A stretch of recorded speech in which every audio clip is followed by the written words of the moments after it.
If you're handcuffed or just a passenger in a squad car and there's a crash, who pays?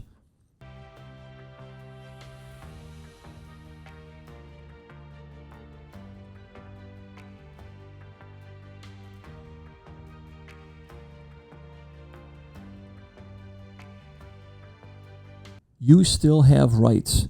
Liability turns on negligence, the police driver, the other driver, or maybe both. Claims may involve government immunity rules, sovereign immunity we call it.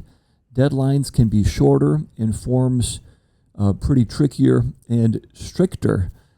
Document injuries immediately, please. Ask for the incident number and request medical care on the spot. Get an ambulance involved.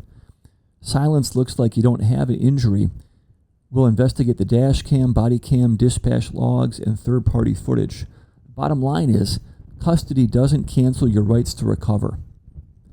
If you have any questions, call or text 414-999-0000.